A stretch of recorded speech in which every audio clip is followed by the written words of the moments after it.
the Psycho Tiki.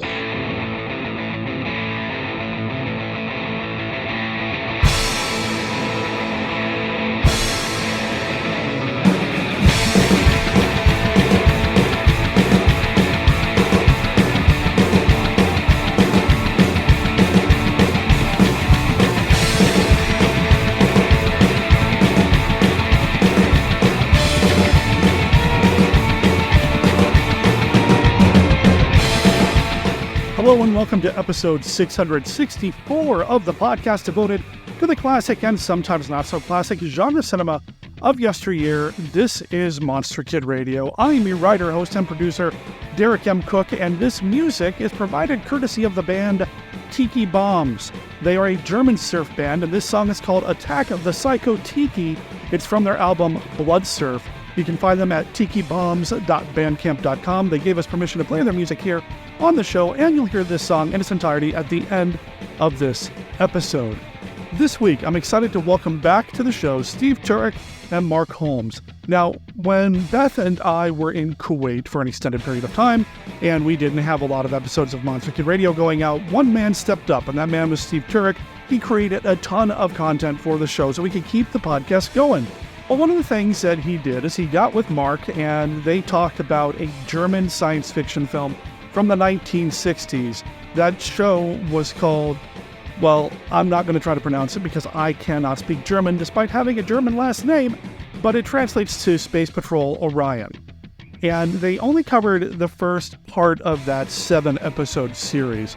We got some great feedback on that. The listeners, you, seemed to really dig it. So I asked Steve and Mark to get back together and cover the rest of the series, and that's what you're going to get this week on the show. Steve is once again playing guest host. Mark's going to be there, and they're going to talk more about this really cool German science fiction film. I'll make sure there's a link in the show notes over at monsterkidradio.net where you can check out a playlist on YouTube of the entire run with English subtitles. So go check that out when you're done listening to this episode of the podcast, of course. We've also got Mark Matzke's Beta Capsule review. We're still looking at Ultraman Ace, and Mark's knocking it out of the park again, man. He doesn't know how to do anything other than hit home runs with this. Is that an appropriate sports metaphor? I don't do sports. Sports ball, the only sport I do is professional wrestling, but I'm okay, that counts. Anyway, Mark's here with his Beta Capsule review. We've got Kenny's look at Famous Monsters of Filmland and the return of a segment that I've decided we're just going to start calling Getting Weird with Jeff. Longtime friend of the show, Monster Kid irregular Jeff went to the Joy Cinema to see a movie as, well, it wasn't technically Weird Wednesday, but it did happen on a Wednesday. So yeah, Getting Weird with Jeff. He saw Army of Darkness for the very first time. Yeah, it's a little outside the Monster Kid Radio wheelhouse, but it's got stop-motion skeletons. Straight out of Harryhausen. I think it counts. Heck, if I could have made it happen and my car's radio worked, I would have gone to see Army of Darkness when it played at the drive-in movie theater at the 99W Drive-In. If I wasn't working, I would have gone to see it with Jeff at the Joy. I am a huge fan of Sam Raimi. Sam Raimi's one of these guys that really made me want to pursue filmmaking as a career. Yeah, that didn't really turn out the way that it did for Sam, and it certainly didn't turn out the way that I thought it was going to, but Sam Raimi was somebody who really inspired my visual style, I feel like, or at least what I wanted to be like, as well as editing and pacing, and just I studied a particular issue of Cinefantastique magazine in which Army of Darkness and the other Evil Dead movies were covered. I read that thing cover to cover, so much so the cover started falling off. I probably read that more than my actual textbooks when I was in film school. Probably still have it around here somewhere. Anyway, Sam Raimi's work is really important to me, and I was excited to find out that Jeff had never seen Army of Darkness before, and so we are going to get his thoughts on that film.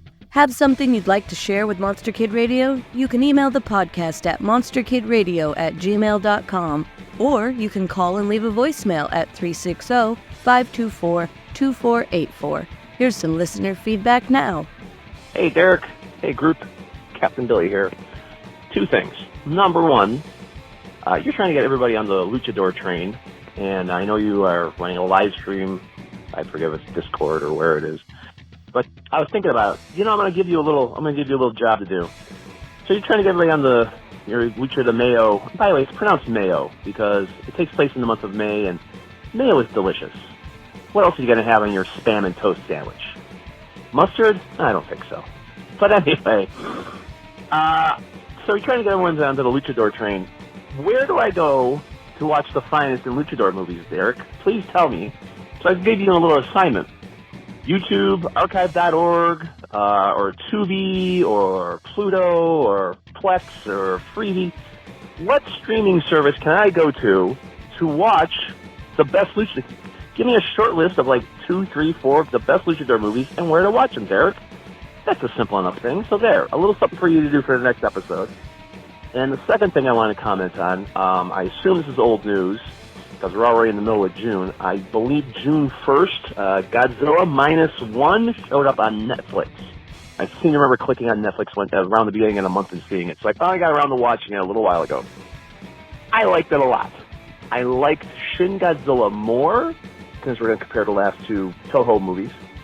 I liked it more only because it was a different take on Godzilla. And that twist in the middle, if you've seen Shin Godzilla, you know what I'm talking about. It's like pretty much right at the halfway point.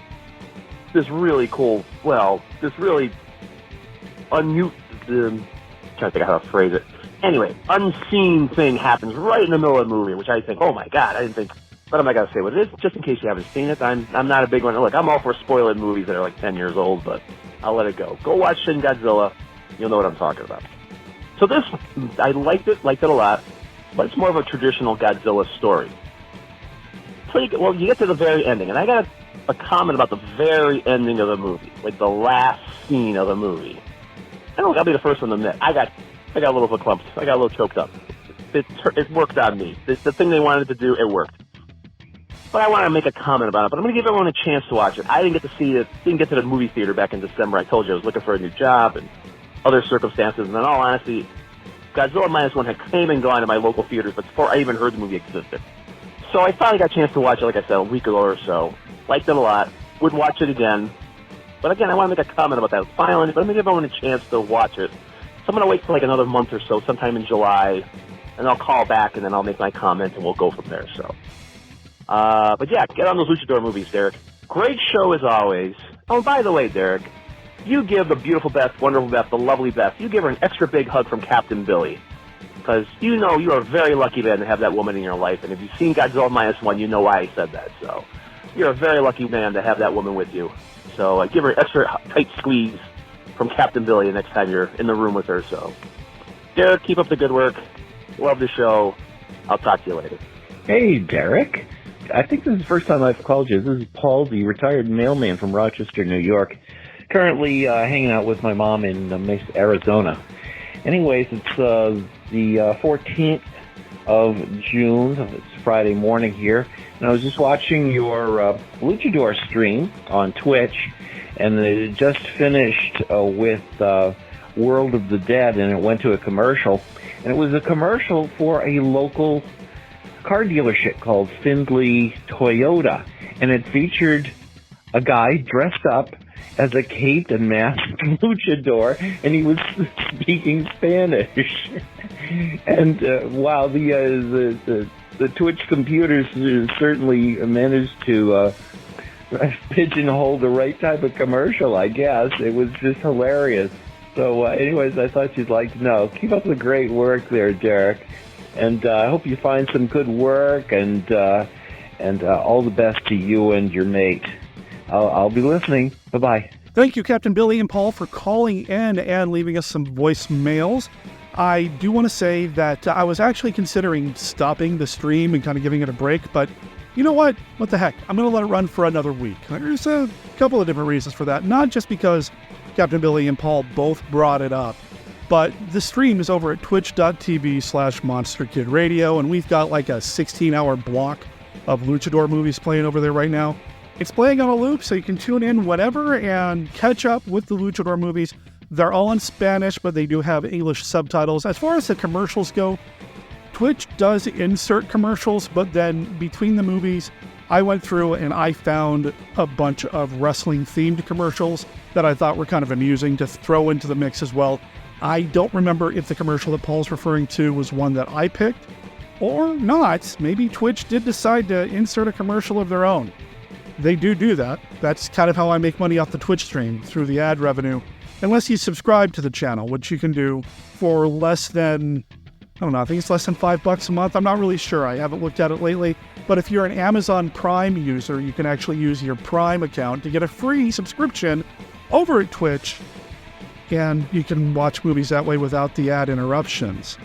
As far as where you can see luchador movies, boy, it's tough. This is something that Matt and I talked about last week. So Captain Billy, off the top of my head, I can't really tell you to go anywhere other than the Twitch stream right now. I know a number of them are available on YouTube, but tell you what, you said you're going to call it homework. I'm going to need some time to do this homework. Next week, I will address this. Okay? Well, I'll get to that. And as far as being really lucky about having a woman like Beth in my life, oh, you are not wrong, sir. She's pretty special. She's pretty amazing. And the next time I see her, I'm just going to attack her with an extra strong squeeze, courtesy of Captain Billy. Maybe I'll tell her it's coming so she doesn't freak out, because I do have a good foot on her. But anyway, yeah, Beth is amazing. Beth is awesome. And Beth is going to be on the show next week. And I think the week after that, too. Stay tuned for more information about that. As far as Godzilla -1 versus Shin Godzilla, I haven't seen Shin Godzilla since I saw it in the theater. I own it on Blu-ray, but I never watched it. Once I got it on home media, I'd like to watch it. It's something I'd like to show Beth, actually. I remember really, really liking Shin Godzilla. And I think in terms of the two movies, if you had to compare Shin Godzilla to Godzilla -1, Shin Godzilla does seem to stray, in a good way, a bit more from the Godzilla formula. I don't know if I agree that Godzilla -1 is too similar to previous Godzilla movies, because it does kind of set it just after World War II. Sounds like I have to watch Shin Godzilla and Godzilla -1 again. Darn, I have to watch some really cool kaiju movies one more time. You know what? I will. And that might even be a future episode of Monster Kid Radio. I do remember in the past I did do a Kaiju-July month, where I did nothing but kaiju movies during the month of July.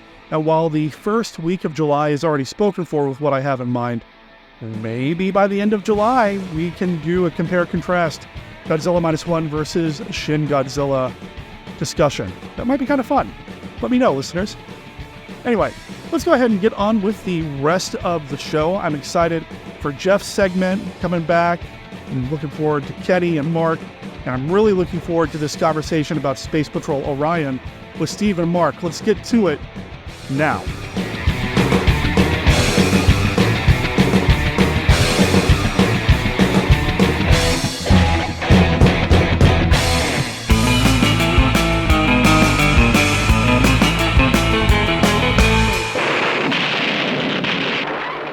A beast of staggering size. A savage killer destroying everything in its path. An awesome sight, never before seen on the screen. Crocodile. The monstrous, the horrifying, the ultimate in sheer terror. Crocodile. Wherever it goes, it leaves a trail of blood and broken bodies. You have no idea what it's like down here. I want all the ambulances you can get. It lives to destroy. It destroys to live. It comes from the bowels of the earth. An angry, defiant beast. Its massive size, its immense razor-sharp teeth, which can tear a man in half, combine to make it the most terrifying killing machine ever created. Crocodile. Rated R. There is a creature alive today who has survived millions of years of evolution without change, without passion, and without logic. It lives to kill.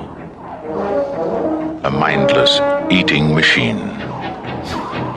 It will attack and devour anything.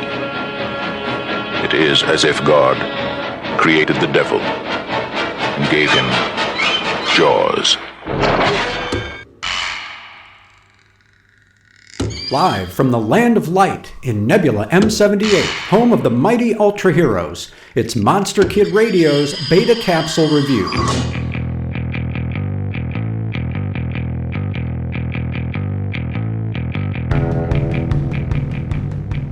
Ultraman Ace, Episode 6, Solve the Mystery of the Transforming Terrible Monster. In their continuing quest to conquer the Earth, the Yapul aliens create a hybrid crocodile space monster called Broken. Meanwhile, Tak helps guide astronaut Koyama back home after a week-long trip to the moon. His voyage is interrupted by the Yapul, who set Koyama's rocket on fire, ordering Broken to possess the astronaut. Tak manages to extinguish the flame and bring Koyama back alive, and while he seems to exhibit some peculiar mannerisms, his stated desire to see his son seems reasonable enough, so Hokuto and Minami escort him back to his home. Koyama and his son Atsushi have a joyful reunion, but the boy makes a horrifying discovery when he removes his sleeping father's gloves. His hands now have a single eyeball and gaping mouth in each palm. No one believes Atsushi, except Hokuto, who observes Koyama's bizarre hand for himself, but they're too late to prevent Kaiju Broken from emerging on a mission to destroy Tak technology. When Hokuto is grabbed by Broken's giant claw, it's up to Minami to take extraordinary measures to summon the powerful assistance of Ultraman Ace. Episode 6, which made its debut on May 12, 1972, seems to be meant as encouragement to the target demographic of Ultraman Ace, kids like Atsushi whose fathers worked long hours away from home and whose mothers were sometimes unavailable as well. Atsushi is easy to root for. He clearly loves his dad, and though he's trying to overcome some childish behavior, he finds his courage when his father is threatened, with Hokuto's help. Speaking of Atsushi's father, fans of Ultraman will no doubt recognize the actor playing astronaut Koyama. It's the great Akiji Kobayashi, who starred as Captain Toshio Muramatsu in the first Ultraman series. Kobayashi had appeared in each Ultra series up to this point. He was also becoming a mainstay of Kamen Rider in its various iterations, and would work steadily into the 1990s with notable roles in Heisei-era Godzilla films. For Monster Kid Radio's Beta Capsule Review, this is Mark Matzke reporting.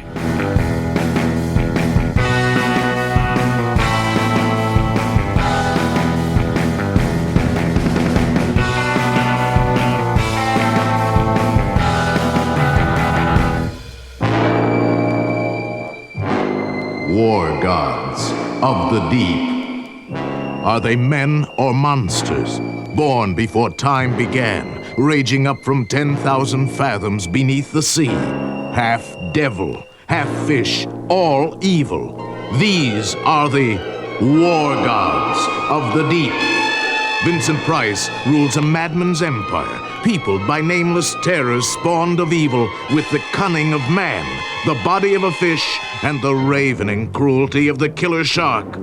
Here in the deep, you will experience the most fantastic of adventures when you see War Gods of the Deep, starring Vincent Price, Tab Hunter, Susan Hart, and David Tomlinson, filmed in color scope from American International. War Gods of the Deep takes you deep into the new world of terror. Hey man, dig this Ryogon show for a crazy thriller. It's Monsters A Go-Go. A horror thriller with the go-go beat, live on stage from Hollywood. See the Teenage Frankenstein. See Help! I need somebody help! The Beatles mystically transformed. See Hollywood's golden go-go girl, Pat Collins. See the ethereal materialization of 007 as James Bond. It's the kookiest and the spookiest. It's where the action is. See Monsters A Go-Go. Terror walks off the stage and into the audience. Free 2-for-1 pass to anyone who can sit through the entire show, and it's all live. This is the only show that gets away with murder. So come early and get a seat. If you're late, we may put you in a coffin. See Monsters A Go-Go. Monsters A Go-Go. Monsters A Go-Go. Monsters A Go-Go.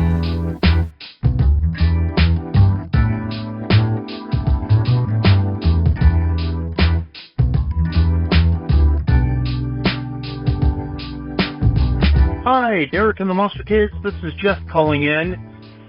Weird Wednesday as a feature hasn't really existed for quite a while, but I just left the Joy Cinema. It is Wednesday, and the movie I saw was Weirder.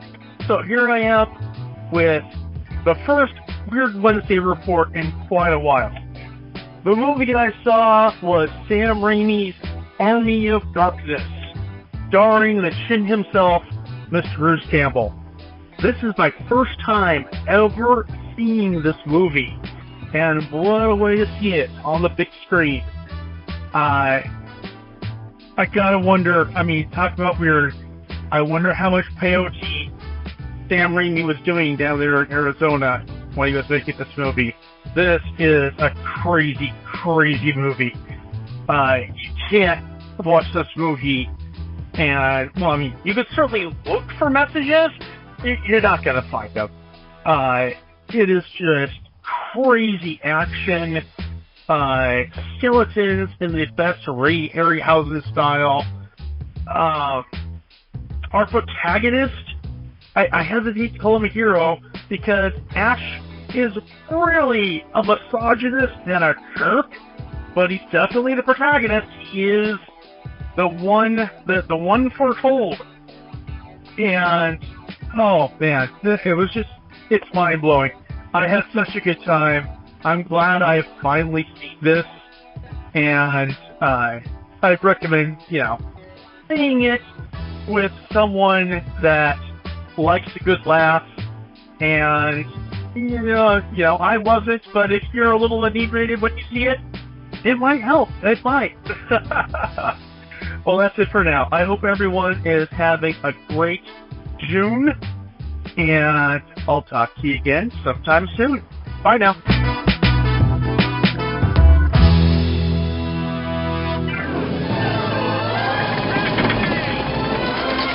In an age of darkness. May God have mercy upon your souls. Something's wrong. Something's amiss. And a time of evil. You shall die! When the world needed a hero. The swallow us all. And about to die! What it got was him. Groovy. Your shoelace is untied. He's a 20th century guy. For that arrogance, I shall see you dead. Trapped in the Middle Ages. All right, you primitive screwheads, listen up. This is my boomstick. Now, let's talk about how I get back home. Foretold by a mystical book. Within its pages are passages that can send you back to your time. Forewarned by a wise man. You must recite the words Klaatu, Berata, Niktu. I got it! Fulfilled by a wise guy. Klaatu, Berata, When thou misspoke the words, the army of the dead awoke. Now, he's got a date. Give me some sugar, baby. With the army of darkness. You found me beautiful once. Honey, you got real ugly. Sound the trumpets. Raise the drawbridge. Drop the Oldsmobile. From Sam Raimi. Oh, that's gonna hurt! Director of Darkman. Comes Army of Darkness. They live. They breathe. They suck. Army of Darkness. Come into the cave of the bat demons. They are waiting for you. They are longing for your blood. And they hope you'll drop in to join them in horror of the blood monsters. A new, a ghastly journey into the weird world of the undead. You will feel your flesh crawl and tingle as creeping creatures slither out of the night to satisfy their unholy cravings. But I warn you, don't come to see horror of the blood monsters alone. Bring a friend, bring a fiend, bring your nerve. Horror of the blood monsters in weird color. Rated GP. Trapped Trapped! Trapped!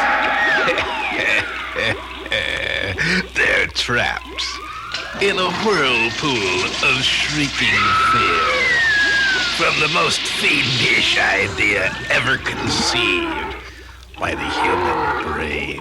The Brainiac! And it has a friend. She was beautiful, desirable, and not altogether human. The curse of the crying women. Together they will trap you in a whirlpool of horror. But if you live through it, you will never forget. The Brainiac and the curse of the crying women. Hello there, Monster Kid Radioheads. This is Kenny with a look at Famous Monsters of Filmland.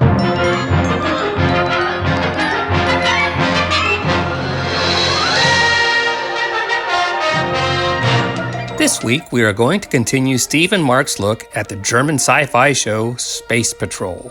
For today's segment, I found an article about televised aliens in FM 171 from March of 1981. It was written by perennial monster basher and conference speaker Debbie Painter. Here is the introduction and some excerpts about shows that reminded me of today's featured program. The video waves of the world have been taken over by the aliens. Our television receivers are filling our earthly eyes and ears with visions for nightmares of aliens of every conceivable variety. The tubes and circuits of our TV sets have been clogged with images of butterfly men, Venetians with crew cuts, nightmarish Daleks, humanoid plants, silvery Cybermen, gentle Martians, kill-crazy Megazoids, and beautiful women who metamorphose into hideous monsters. There have been reptile men, energy beings, 60-foot giants, 6-inch midgets, an Orcan with a sense of humor that won't quit, and a Vulcan who would never dare to crack a smile. These non-human weirdies have been invading our homes via our television sets since the earliest years of that medium, and we have loved them. TV aliens have shown some extreme differences in personality. Some have shared beautiful friendship with human beings, and others have conspired to wipe out every last human on Earth. Today we can enjoy both the new shows and the older programs via reruns, and in retrospect can see how the portrayals of alien intelligences reflect the hopes and fears of our own people in regard to what may exist out there. Most FM readers, myself included, are too young to remember the space adventure program Tom Corbett, Space Cadet, which aired live on weekday afternoons from 1950 to 1956. Based on Robert Heinlein's novel Space Cadet, it followed the interplanetary adventures of youthful cadets at the rigorous Space Academy, where rocketeers were trained. Frankie Thomas starred as Tom, but much of the audience's attention was with his fellow cadets, wisecracking Roger Manning and Astro, a very human-like Venetian. The soft-spoken Astro took a lot of ribbing from Roger, who, although predisposed to getting himself and everyone else into a lot of trouble, always ended up a hero at the end. Young viewers learned a lot of real science from this series since rocket expert Willie Ley served as technical advisor. In 1955, Judd Holdren starred as Commando Cody, Sky Marshal of the Universe. He was sort of a super lawman who struggled against everything from ordinary Earth crooks to the evil humanoid alien known only as the Ruler. Another popular juvenile science fiction series of the 1960s was Lost in Space. Each episode of this saga of the Robinson family marooned on an unknown planet detailed their struggles against weird extraterrestrials which in some way hindered their efforts to repair their crashed spaceship and return to Earth. One episode in particular was a moral tale, dealing with the Robinsons' children's discovery of a dazzlingly handsome golden man. He expressed a desire to join the Earth's forces with the Earthers to defeat his enemy, a hideous, frog-faced creature who had pursued him to that planet. Naturally, the humans befriended the Golden Man, but his attempt on their lives prompted the Frogman to come to their aid and reveal himself to be the good guy, and the handsome alien, the evil one. Television waves have the longest wavelengths of the radio waves and, like other radio waves, can travel through space. By this time, telecasts from the 1950s and early 60s have reached the nearby stars. If there are intelligent beings dwelling on planets, revolving about those stars, they may have already seen our early TV shows, minus the audio portion. If they can understand anything about the programs, they are getting, literally, a picture of our way of life. I wonder how these beings might be impressed by our depictions of creatures that are not of this earth. Could they be amused or aghast? Could they be astounded by the chance close resemblance of some of our imaginary aliens to their own selves? All we can do at this point, of course, is wonder. That is all for this week's look at Famous Monsters of Filmland. We will have more next time. For MKR, this is Kenny saying adios.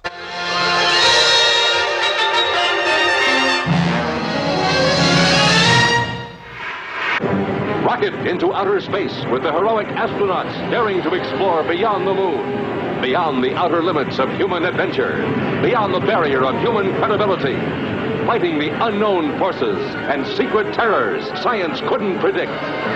There's a monstrous thing aboard this station from the moon. That's what killed Weber. What kind of a monstrous thing?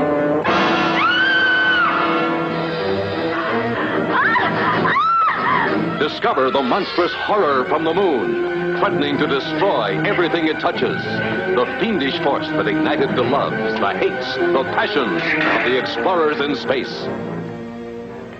Oh, Gordon, I miss you so much. It's so lonely out here. All these men around?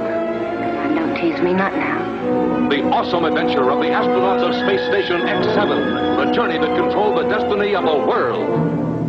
Suppose that space station gets out of control. Suppose it plunges toward Earth, carrying that deadly thing with it. Well, it should burn up when it hits the atmosphere. Yes, it should, but suppose one tiny fragment didn't. The space-age drama from tomorrow's headlines. The suspense, the drama, the terror of human beings facing a fiendish monster from the moon. Too incredible to believe, too gigantic to control, too mysterious for man to comprehend. Can't you see that? This is mutiny. Mutiny in outer space.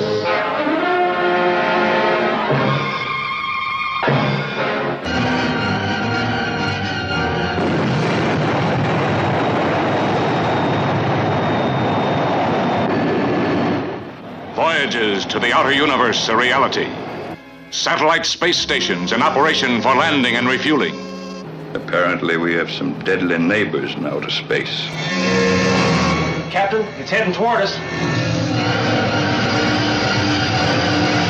And now the story of the fantastic adventure that befalls mankind's most daring crew of space explorers. Not a sound. Not even the hum of an insect. Is this a dead planet? Landing on an unknown planet, they are captured by long-limbed beauties. When they say, "Take me to your leader," and they take them to a creature like this, you know they're on planet Venus. And the queen of outer space is Zsa Zsa Gabor. The most talked about woman in the world knows what she wants on Venus, too. Then we're the only men on the whole planet? Yes. Wow. You'll see the revolt that brings the planet under the domination of strangely masked females who hate and fear the male animal. Let me kill her now.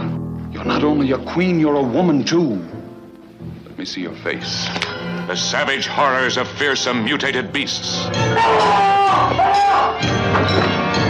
The war of the sexes, when voluptuous Venusians give battle to spacemen from Earth. The destructive might of incredible space rays that stop man from returning to Earth.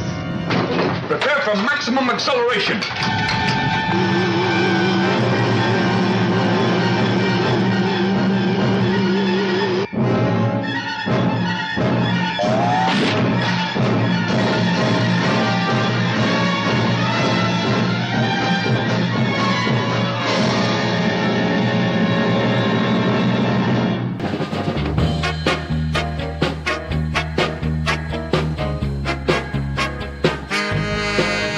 Coming soon to Monster Kid Radio next week with episode 665. My wife Beth will be joining us, and we're going to get our nerd on a little bit, as if you didn't already know that we're pretty darn nerdy. In addition to loving monster movies, professional wrestling, and all sorts of other geeky things, we're also role-playing game fans. We play a lot of Dungeons & Dragons, and one of the core concepts of creating a character for this role-playing game is choosing your character's alignment. There are 9 alignments.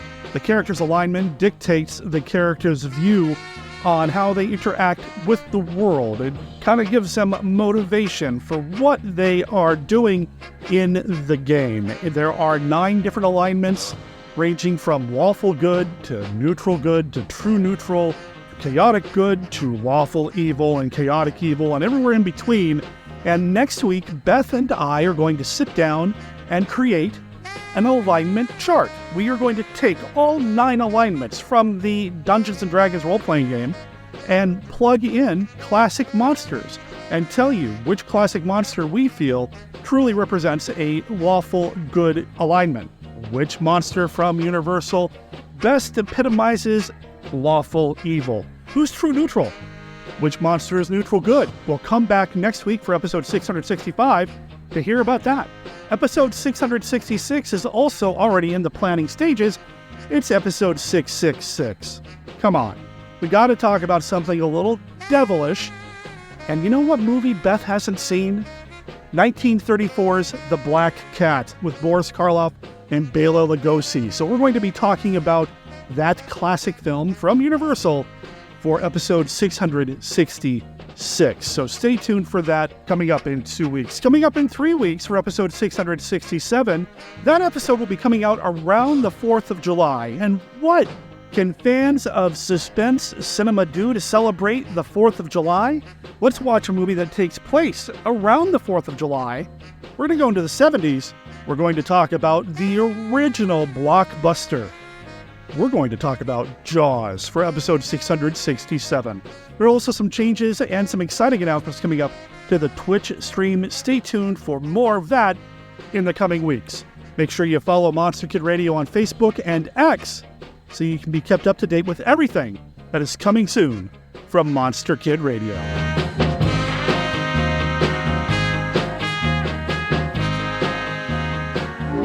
At the edge of the universe, 400 men and women are probing the immeasurable blackness of space. Their leaders are an Earthman with no fear and a stranger with no heart. Travel beyond our time and solar system, into new galaxies, into worlds beyond your dreams. Star Trek, every week, in color on the NBC television network. Hello, everybody. Welcome to Monster Kid Radio. This episode is being used as a fill-in episode if Derek needs to have a little breathing space to keep the weekly pace going on the show. And, of course, the best episode I could think to do is to bring back Mark Holmes, because we promised we were going to finish the series off of Space Patrol, The Fantastic Adventures of Spaceship Orion, or Space Patrol Orion, or if you know German well enough, I'll let Mark take this part. Mark, it's also called Raumpatrouille. The Fantastische Adventures of the Raumschiffes Orion. Orion, they call it.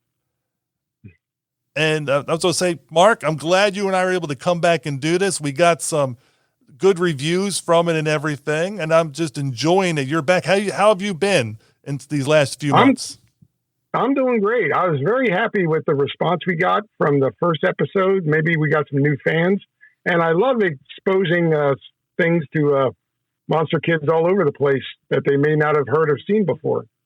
To me, the episodes I enjoy the best about Monster Kid Radio or my show and other shows is when I'm introduced to a new movie, TV show, in this case, something new and different that, wait a minute, I'm interested in that. And it sounds like they both are talking about it, or more than two, if it's more than two. And it really gets you to want to try out those new things. And I think that's what I love about this episode. The first episode we did, and with this one, is that we're hitting new ground for most of the listeners. And I hope a lot of people went through and went on YouTube and watched the 7 episodes that are available. There are many episodes of Monster Kid Radio where Derek and the gang have started talking about a movie or a show that I've just maybe heard about or never heard about. And as soon as they, couple of sentences in, I actually stop the recording and go chase it down so I can watch it for myself before any spoilers are hit. So I found Raumpatrouille. I was actually looking for a show called Space Patrol out of the UK. It was a marionette show, not a Jerry Anderson show, but and then when I did my search, I found the German show, which, to catch people up, back in 1966, at the exact same time that Star Trek was being developed in the United States, this show, Space Patrol, was being developed in West Germany. And by all accounts, neither production company had any idea that either show was being made. And the similarities are uncanny on how the show is a progressive show. It shows a united Earth working together. They put all their past differences on Earth, at least. They put all their differences behind them. And it's one united planet going out and exploring the galaxy as we know it, or as they know it. And every episode starts with the same introduction. So I'm going to read that to everybody to give you pretty much a decent synopsis of the whole setup for the show. What may sound like a fairy tale today may be tomorrow's reality. This is a fairy tale from the day after tomorrow. There are no more nations. There is only mankind and its colonies in space. People have settled on faraway stars. The ocean floor has been made habitable. At speed still unimaginable today, space vessels are rushing through our Milky Way. One of these vessels is the Orion, a minuscule part of a gigantic security system protecting the Earth from threats from outer space. Let's accompany the Orion and her crew on their patrol at the edge of infinity. Now I get goosebumps just listening to you, Steve. I'll tell you, it's a great introduction. I mean, it just it sets everything up. The only thing we're missing is the music, but the music also is great. I love that horn section. And every episode starts the same. I'd love we said about this earlier, and when we did how the series got developed in episodes 1 through 3 in the first episode that we did on Derek's show. But I believe you want to give a brief little recap, a little more on that maybe, and then we have some feedback. All right, like we stated earlier, there were 2 science fiction programs produced on opposite sides of the Atlantic, and they're very similar in that we have a handsome, energetic captain who the crew will follow him anywhere he leads. He's incredibly loyal to his people. Men and women are equal. The captain's commanding officer is a female general, and he has a bridge officer who he respects and works right alongside him on the ship. It's a tight little crew of only 6 people, and 2 of them are women. So that's, for 1960s Europe, let alone 1960s United States, that's a pretty good progressive unit. They didn't have the resources to have Africans or Asians or anything on the show, so they did the best they could, pulling from the local German actors that were available. But they implied that, as they stated in the opening, that the entire Earth was united. In our very first episode, our commander, Cliff McLean, who is a bit of a hotshot and a minor legend in the Space Force, does an unauthorized landing on a planet that nobody should be able to ever land a ship on, and he does it just to prove that it could be done. And him and his crew are immediately demoted from being on the outer edge of the fast combat units to routine space patrol for 3 years. And lo and behold, they take the punishment, not happily, and they're assigned a security officer to watchdog them. And that's a very stern woman named Tamara, who is described as a robot. And to bring back the robot theme, the hubbub around the Space Patrol is that soon robots will be manning all the spaceships and that you won't need humans at all. So they go on their first routine mission, and it's anything but routine. They encounter the very first aliens in their 500-year history of flying in space. And the aliens are vastly superior to humans technologically, and it's by the skin of their teeth that they survive the first episode. And the next two episodes really cement the fact that space is still a place that needs to be explored, and you need people out there doing it because the robots just can't handle things that aren't programmed into them. Now, here we are, we're in America. Both Stephen and I speak English. I have a German background. My mother was German, and I have a whole bunch of family members in Germany. But my German is not good at all. I learned German when I was very young, but I lost most of it for lack of use. So we were lucky enough to watch subtitled episodes in English. And we had a couple of questions, especially about what they called the aliens. The aliens were immediately dubbed frogs by the first two astronauts that see them in action. And the alien doesn't look anything like a frog. So we were both perplexed. Steve and I were both perplexed. And Monster Kid fan Carlos from Germany, I don't want to get his name correct, Karl Joseph Adler, he actually reached out and gave us an explanation of how they got the word frog. And I'm just going to paraphrase. He wrote a very nice email to us. I'm just going to paraphrase what he said. The German word Frosche, which is a plural, is often used to name a person as a stupid one. A frog stays in a lowly heated water, and then when you turn the heat up, you can actually cook it because it's not smart. So when the first two men on this space station called the alien a Frosche, it's actually just a way for them to get to give it a name so they're not so scared of it. By calling it stupid, they put themselves as a little bit as superior to the alien. It's just a way to cut the ice in a strong situation. And I thought that was a pretty neat explanation for frog, because it's just not a term that we use here in the United States. And you said back in 1966, not many Germans spoke English. So it was a handy way to give it a short name. Now, here we have a chicken and egg situation. It may have been written in the script that the alien looked like a frog because the set designers actually tried to build a mechanical alien with a frog-type head. And they just didn't like the way it looked. They had an extremely low budget on this show, and they just didn't like the way they looked. So they decided to use an optical effect. And it was I'd never seen anything like it before, especially in 1960s non-computer generated television. And what they did was they layered a human actor in a black suit with lights in front of them and in back of them. And when they put the layers together, we got the spectacular looking alien that we did. That looks nothing like a frog. So maybe they wanted the aliens to look like frogs in the beginning, and then they abandoned that idea, but they stuck with the name frog in the script. And we have the alternate meaning that a frog is just something you could, just to make the alien a little more palatable, you can just call him a frog. So you're not so scared of him. So that was pretty neat for Carl to reach out to us. So that just proves that monster kids are everywhere, even on this small planet we call Earth.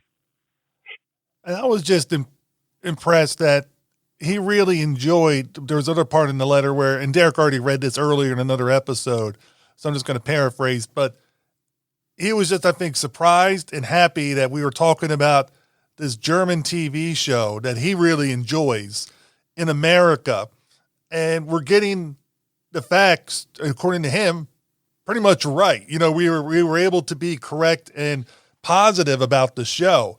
And really, he was just surprised at the enthusiasm with it. And I just find that nice, and that here we were able to, because you always worry, how are people from that country or that culture going to appreciate us talking about these certain things? And I think because we were really vibing in a positive way with the show because it's a really good show.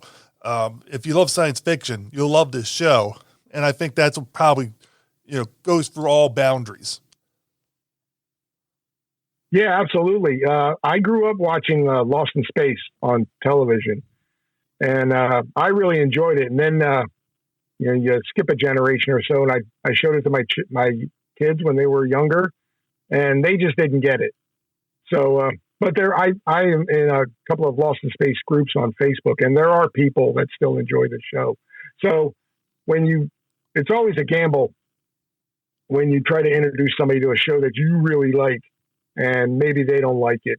I mean, I love everybody, and I like it when people have different opinions, and some people like things and some people don't like things. That's what makes the world go round.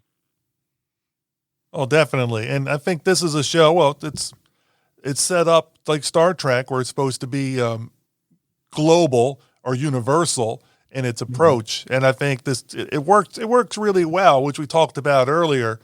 But I think now listeners are probably wondering, especially those that listened to the first episode, what was the second part of the series like, episodes 4 through 7? And episode 7 is the final episode. So we're going to be covering the complete series. And as always, there's probably going to be, we're not going to tend to do this on purpose, but just by nature of the discussion, some spoilers are going to come out. It's on YouTube. If you type in the title, it'll pop up, English subtitles. Each episode is about an hour. It moves, pretty well. So you can watch an episode or two a night. You'll be done in a week, and that kind of stuff. If you probably already, hopefully, watched all 7 episodes from when we did our first episode, which was, and it came out a couple months ago. And that way you're already ahead of the game. In that case, thumbs up from us. You did exactly what we were hoping you would do and enjoy the show and that kind of thing. But if you haven't listened to it, watched it yet, just remember some spoilers are going to probably come out. Okay, Stephen and I spoke briefly before we started recording, and he said these last 4 episodes, and I agree with him, are the best of the bunch. The show really got its stride and really was firing on all cylinders. And his favorite episode was one of these 4, and my favorite episode is one of these 4. And we did not discuss which one is our favorite, so it'll be a surprise to him and a surprise to me. And maybe our favorite is the same one, but we don't know. I honestly don't know what Steve's favorite is. And I will tell you that 3 of my top favorite episodes of the series are in this one, but they're not separated by much. And I think it's like we all talk about with our favorites, any given moment, which one is your top one. These 3 episodes, to me, as soon as I got done one, I wanted to watch the next one. That's exactly when you are into a show, when you just can't wait. So episode 4, Deserters. And just to give people a brief idea what it's about, and I'm just going to give the Wikipedia synopsis of it, and of course we'll go into more detail. A human commander tries to defect to the frogs, later saying he doesn't remember the incident. When the Orion is ordered to the sector where it took place, similar things happen to the Orion crew, and loyalties are put to the test. Goosebumps.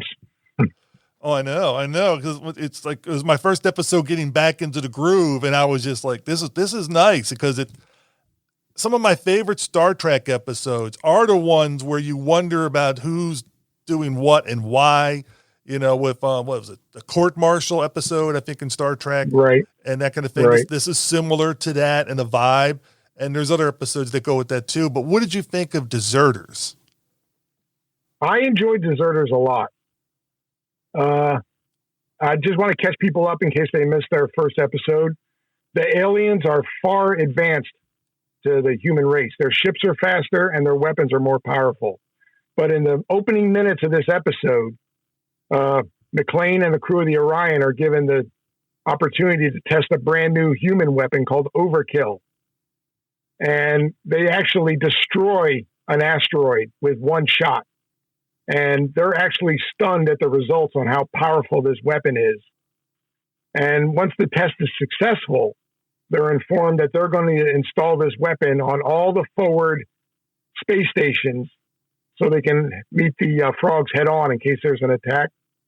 And guess which crew it falls upon? to install this new weapon to go out there and do what they once again say that this is a job for cadets. You know, anybody can do the installation, but they're the ones that are trusted to do the installation. And then we cut back to Earth, and once again we have a recurring theme where the generals are hatching out a problem around a round table, a meeting table, and they're discussing now what's this guy's name? Petro, a captain of a starship who, as Stephen has mentioned, was going to desert to the frogs. And it's unthinkable that a man of such high rank would sell out the human race to the aliens when they've already proven that the aliens want nothing to do but destroy the entire human race. So that gets the story started. We have a super weapon, and then we have a starship captain as good as McClane, who is going to defect to the other side, and they have to figure out what the heck is going on. And what I like about this show, it shows the interrelationships between the other ship commanders and how none of them that know this person can believe that they would ever do such a thing, which, going back to court martial, it's like when the computer programming kept saying, you know, the videotape, the captain did this. Right. I love it when Spock had the line, but the computer is wrong. What do you mean the computer's wrong? I know the captain, and the captain would never do such a thing. Right. He's like, you know, and that kind of stuff. He's like, I'm not going to, I know the truth, and this is not it. And to me, it had that same thing where they know this person. They know this commander is not going to go to the other side. It's not going to break in this way. So something else had to be causing this. But you also have these generals that are like, no, it must be this way. It had to have been this way. And they're not understanding because they don't know the person maybe that well, or it kind of reminds me of the Cold War mentality, which when this was made, you know, that would have been obviously in the forefront, where people were just like, oh no, they must have jumped to the other side, you know, looking for any possible thing that it could be. And it's an interesting thing when you see the brass and the fellow commanders rallying behind the one person and realizing that it had to be another reason. So I like that intrigue that's going on. Did he really do it? Did he not do it? And that's this whole episode goes into details about. Right. There's a subplot when the crew hangs out at a place called the Starlight Casino, which is a bar that's under the ocean. It's more of a nightclub than a bar. And Tamara just happens to be on a date. Tamara is the female security officer, and her date can only talk about McClane. For some reason, her date is fascinated with McClane and can only bring him up. And she gives him short answers. You know, what are we doing talking about McClane when we're supposed to be? And then McClane just happens to be at the bar, and he's not on a date with General Van Dyke, his female superior. They're just having drinks at the bar, and all they can do is talk about Tamara. So I thought that was pretty cute. Here we have, you know, the galaxy-threatening threat out there, and very human responses that we're talking about. You know, ooh, she likes him, he likes her. Oh boy. Well, and I love the General Van Dyke because she knows that McClane is infatuated with her, and she's infatuated with him, but yet he's trying to be coy about it. And so I like about it because it's almost like he's not aware, but he is aware. But and she's just able to see the whole picture, where the guy with Tamara is just like clueless. He is just the clueless guy that doesn't understand, doesn't see the writing on the wall that this is not going to go anywhere. Right. He's a Ken. He's just somebody to hang off Tamara's arm. I never thought maybe make McClane a little jealous. So that's the thing about this show. They actually talk about the human experience. I mean, it's like high school, you know.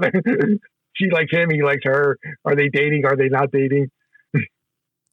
Okay, so they go off on their mission. The outpost is already manned by robots. If you recall, the crew of the Orion are on a 3-year disciplinary action. And all the predictions are that robots are going to take over. And their first outpost that they're going to install the overkill weapon on is manned by robots. And all of a sudden, one of the robots goes a little wonky, and they have to disable it. Now, there was an earlier episode where they had to disable robots. So this time they paid attention and they studied on how to disable the brand new style robot. But there's a procedure that one person has to stay on the ship while the rest of the crew is updating the station to have the overkill weapon. And Tamara was elected to stay on the ship at first, but they needed her to reprogram the robot. So they switched her out with the engineer. The engineer is a experienced crewman. He's the oldest man on the ship. And the unthinkable happens. He falls asleep while he's on duty. And that's just not like him. I mean, McClane gives him a tongue lashing over the radio. What are you doing? Sleeping when you're on duty? He says, no, I was just resting my eyes. You know, the old excuse. We're both dads of a certain age. I'm sure we've used it with our kids before. You know, it's like, no, I was still watching that show. Mm-hmm. Oh, and once again, I get a little, I'm a monster kid. I get excited when I talk about some of the things my favorite. We forgot to mention that not only is Tamara on board the ship to monitor them for the security reasons, they also assign a doctor, a civilian, to monitor the crew. Because they're saying maybe deep space missions is what drives a man to want to desert to the enemy. So since McClane is very similar to Pietro, he wants to monitor McClane and the crew of the ship. And the doctor is actually the first one to notice that maybe there's a connection between the robot going crazy and Pietro not acting like he was. And he starts to put the pieces together. So they finish up their job on the space station, and they're going to go to space station number 2.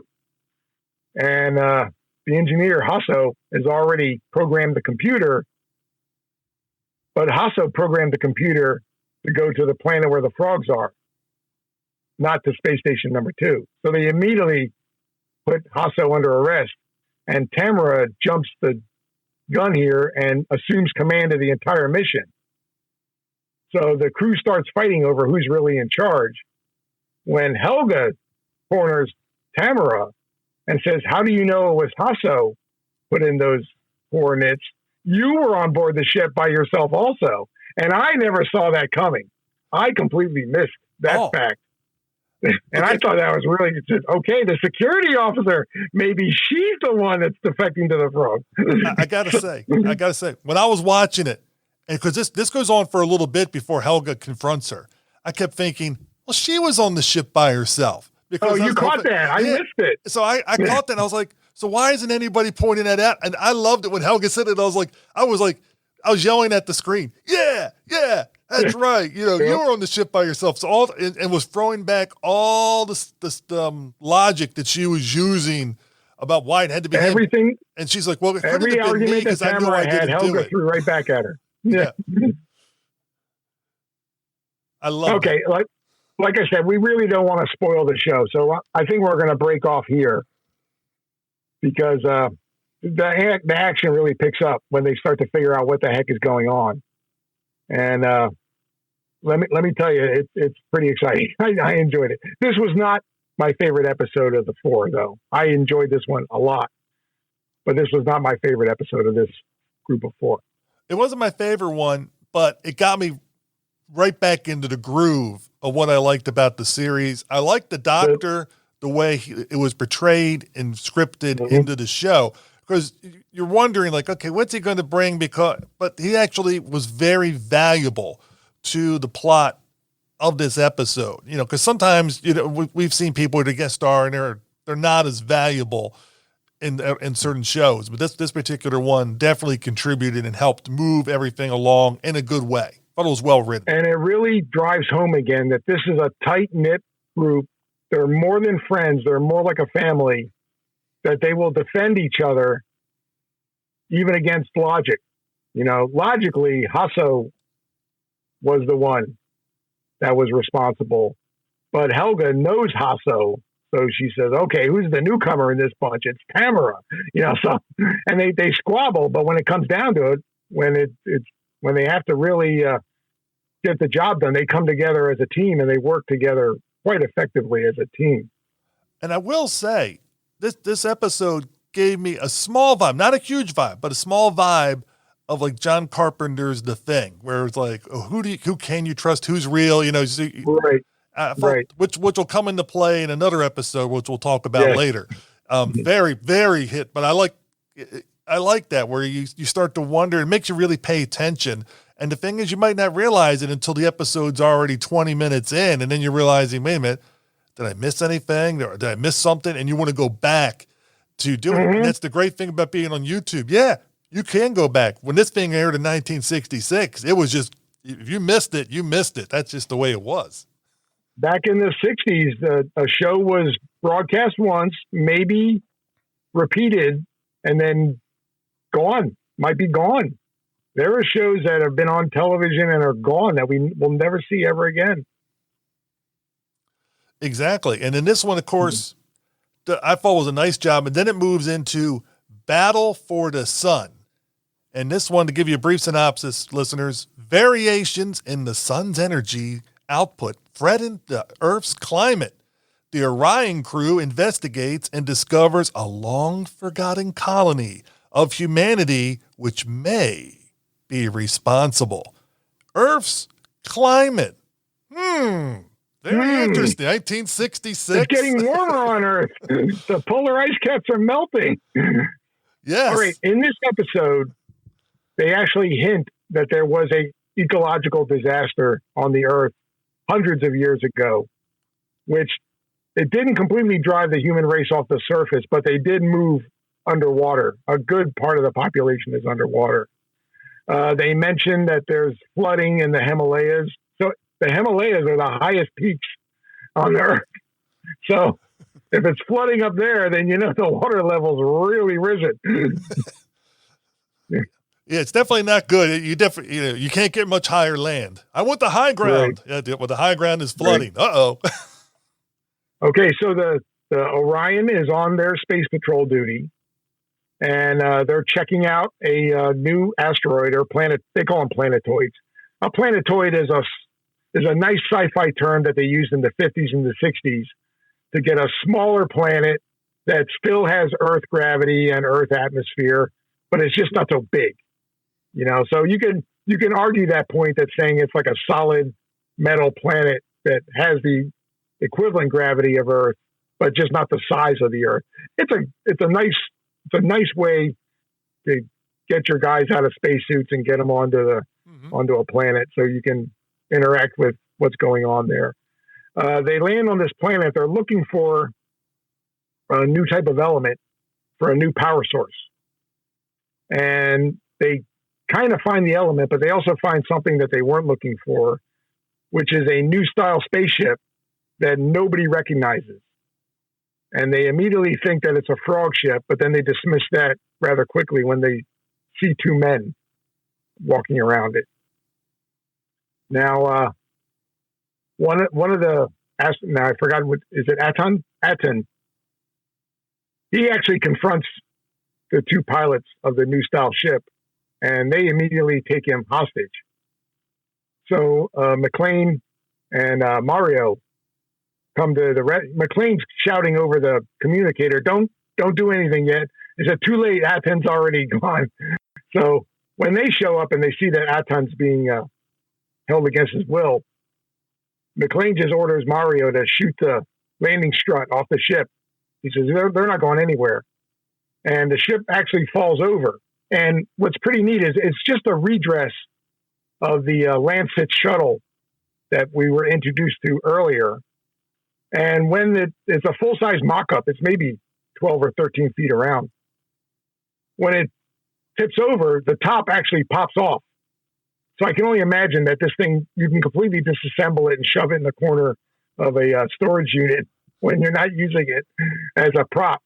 But I thought, you know, for such a low-budget show, they're going to wreck their one shuttle on one episode. But I don't know if that was planned or not, but that's what happened on film. So, of course, you can't shoot that scene again. You know, you spent your budget doing it one time.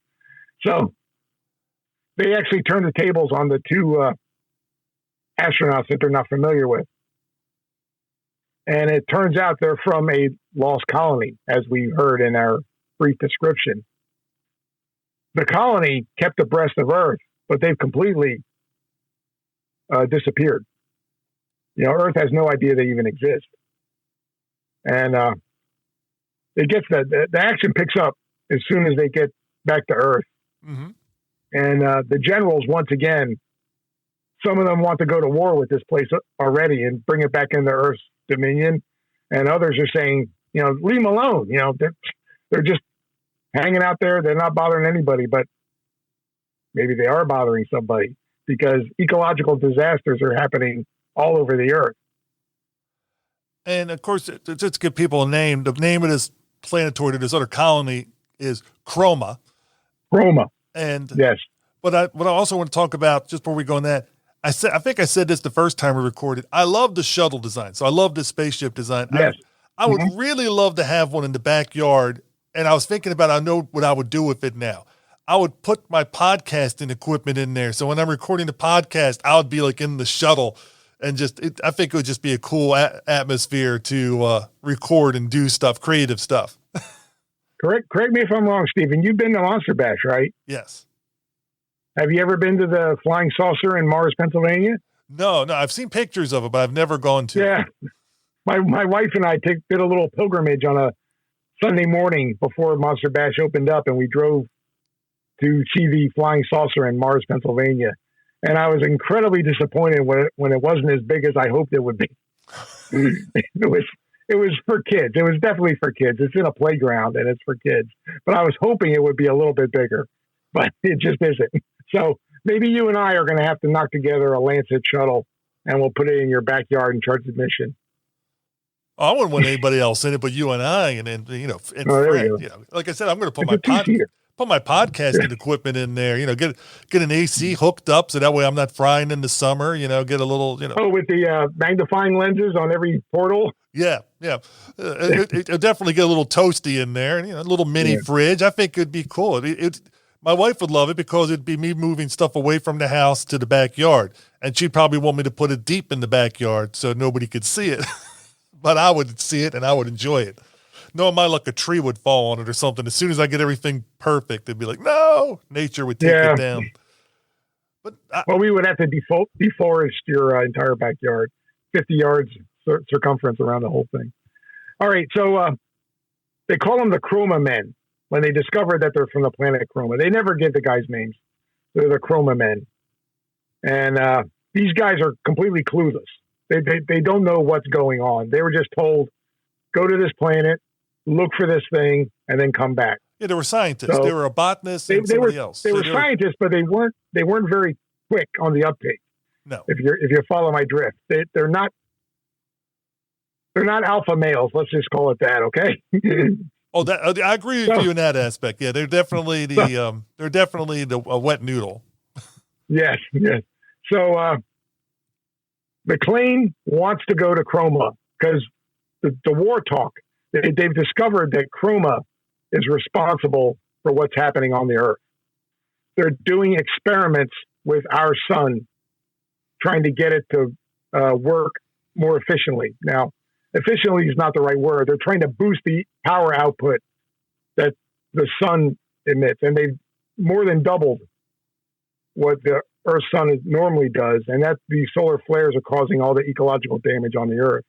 And they actually have a countdown saying, we can't take much more of this, and we have to stop where it's coming from. And a good many of the generals want to go to war with Chroma and just destroy the entire planet, which the Earth people are more than capable of doing. They have the ships, and with the overkill weapon, they can do it.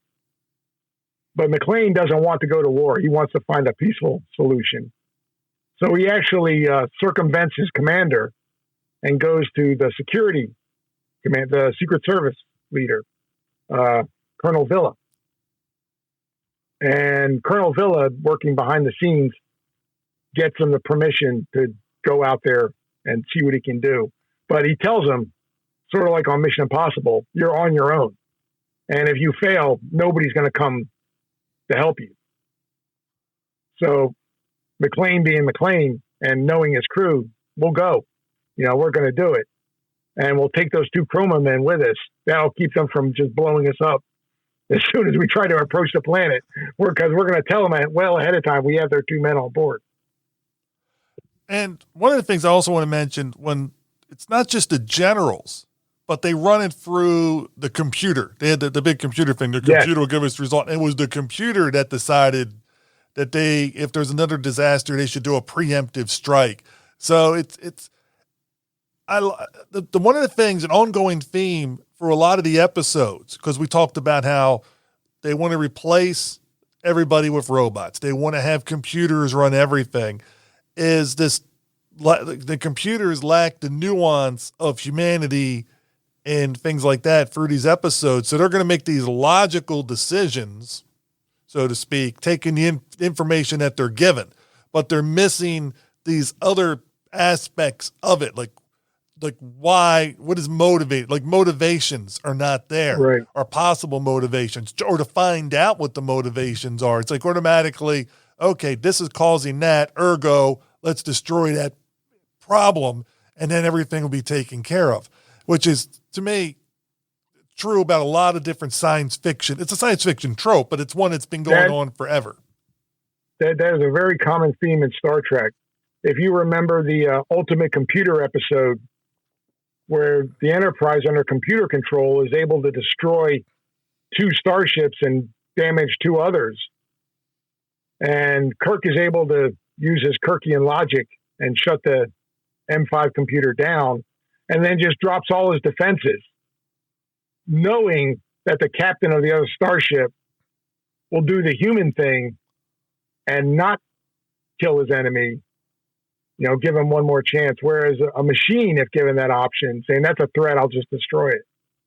So McClane goes against the advice of the computer. He says, we don't need to go to war. We can just talk to these people and reason with them. So when they get there, they're not welcome. They're not welcome at all. They ask for a landing beam. They tell them they want to talk, and they're not getting anything back until they tell them that we have your 2 men on board and they're safe now, and we want to return them safely. Then they're given instructions to land. And the closer they get to the planet, it's a paradise. It's like the Garden of Eden. It's a small colony on this planet, and it's beautiful, whereas the Earth is completely covered in oceans now. And I'm thinking, oh boy, hey, why not move the human population to Chroma? But then again, the planet doesn't belong to the Earth. Chroma broke away from the Earth hundreds of years ago, and then went into hiding because they want nothing to do with the rest of the planet. So McClane lands the ship. He's immediately given instructions that he and only he and the 2 Chroma men are to come out, and everybody else has to stay on board the ship. And he says, I'll take 1 man with me and leave 1 Chroma man on my ship. So everybody negotiates in good faith. And they immediately agree to that. And when he goes to the capital city of Chroma, he quickly finds out, and here's the big twist of the episode, Chroma is run by women. Women are the leaders, and the men do all the work. And even as scientists, there are no female scientists. The men are the scientists, but they report to the women. And the women say, yes, go ahead and do this. No, don't do that. And they never give the lady a name. She's just the leader of Chroma, The only name I think they ever give her is she. She, yes. The other women call her she. And it's like, who's on first, McClane says, who's she? She is she, So it was pretty interesting. Once again, that's a common trope in science fiction, where either there's a planet all of women and no men, or the planet where the women run the place and the men are very subservient to them. And they actually get into an argument where McClane says, there are no women like you on Earth yet. And then the Chroma leader says, there are no men like you on Chroma at all. Because McClane is a take charge alpha male type of guy. And you could see the sexual tension starting to build between the Chroma leader and McClane. And every time they're about to get close to agreeing on something, another something happens and negotiations break down again. They have to start from zero again. But they are talking, and that's the important thing. While they are talking, the Earth has declared war on Chroma, and they're sending the fleet to destroy the entire planet. And McClane actually tells her, there's nothing you can do about it. You're not going to be able to defeat us. And she says, well, the problem is if you destroy Chroma, there's no way we can stop the ecological disaster that's going on Earth. So you'll be destroying your own planet. So now he has to get in contact with the Earth and tell them to stop the destruction of Chroma. And it's a very, very roundy. And I don't want, once again, I don't want to spoil the ending of but there's a very neat scene which we have to talk about, and skip 5 minutes if you don't want the really big twist to come up. Tamara is upset that McClane has been gone for hours and has not reported in. She takes the other Chroma man with her, and she leaves the ship, and he has to lead her to the Capitol, and she walks right into the embracing arms of the security forces, and she's arrested also. They throw McClane into the cell with her, and the two of them just look at each other, and they realize this is it. Chroma is going to be destroyed, and we're going to die. And Tamara just lays her cards right out on the table and just walks over and kisses Cliff. Just plants her on, and then she teases, maybe that wasn't worth it. You're not that good of a kiss. So he leans in and gives her a kiss, and they have a very good kiss until the Chroma leader comes in and breaks them up because she's jealous. I thought that was adorable. I thought it was too. For 5 episodes, they've been at each other's throats, and when they realize this is it, we're going to die any minute now, they come clean with their feelings. Yeah, and I really enjoyed it. And to give listeners, there is a passage of time that the episodes are never telling us, because we're going to come up to one of the final, I can't remember if it's the final episode or episode 6. I think it's the last one where he mentioned, it has to be, it's the last one, where McClane only has 6 months left to go. So 6 months left. So this is all taking place, all 7 episodes over a 2.5 year period. So there is time that things are developing. So it's not like a typical movie or a TV show where it all takes place in a couple of days and they didn't like each other, but now they want to get married. We're talking that this could have been a year and a half to somewhere between a year and a half to 2.5 years into their knowing each other. So things change and develop. And this was hinted at with the earlier episode with deserters. So we're seeing this change, but if you pay attention to some of the dialogue that's being said, you'll realize time is passing. As again, how much between each episode, it's unknown, but we do know 2.5 years would have gone by from the beginning episode to the last episode. So I like that. It shows you that things are happening, and it respects us, the viewers, to be intelligent enough to fill in these blanks. And I appreciate science fiction that's written intelligently and expecting us to be able to pick up on that. You might not pick up on it first, but if you pay attention, you'll get some of those details. This is my favorite episode of the 7. Yes. And it was my number 2.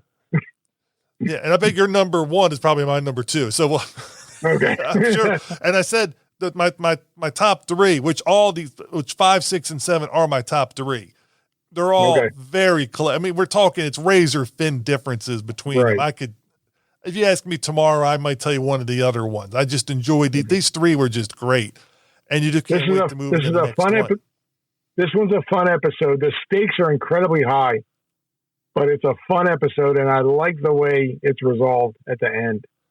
And like Stephen mentioned, time does pass. If you noticed in this episode, Tamara is completely accepted as a member of the crew now. She mans her own station, and she was in charge when McClane was off the ship. She was second in command, and not by edict of the security services by the crew. The crew looked to her as the leader when McClane was off the ship. So I really enjoyed that bit too. Yeah, enjoy it. Like I said, it's there for you to pick up over the episodes. What I love about this episode, the premise of it and how it goes through the development. So I love that you have this idyllic type planet that's going on where animal life is still there. Cause like, do you hear that? It's a nightingale. And just to hear McClane, like, what's a nightingale? You know, it's just something that makes us realize how things have changed so much in these hundreds of years and how much of an ecological disaster there's been.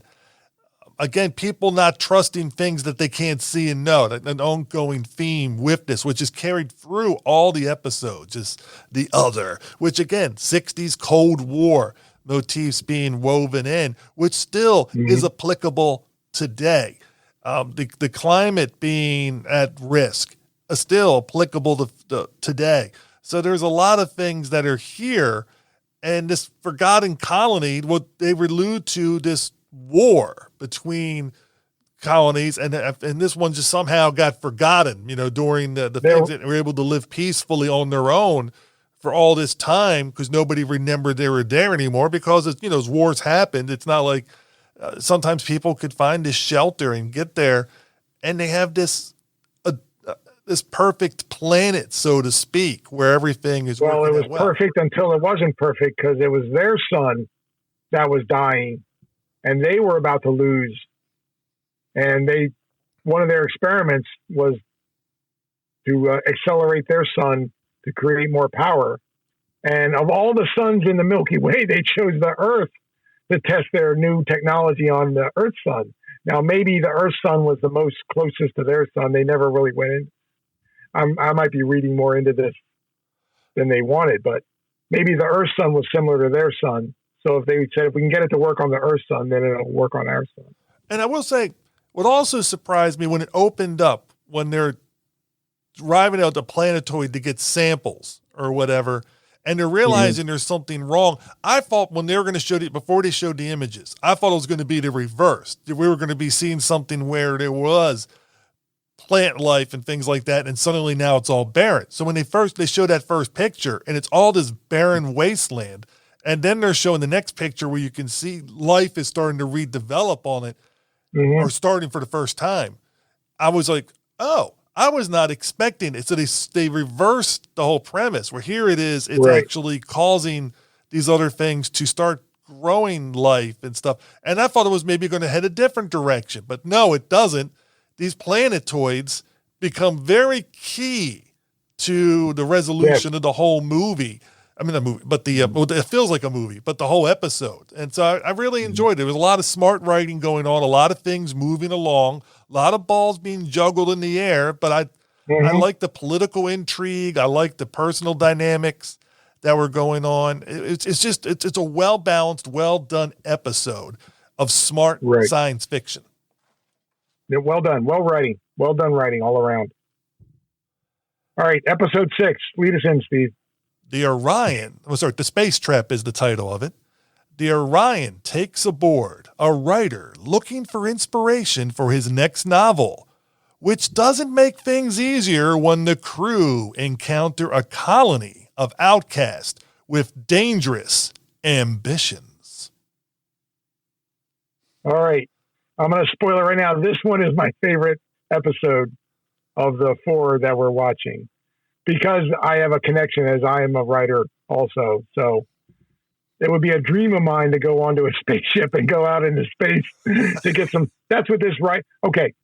Well, Mark, writer. In order for this to happen, all you do is have to be dating the prime minister, the minister's daughter, and these things will happen, and that kind of stuff. It's not what you know; it's who you know. It still holds true. It still holds true.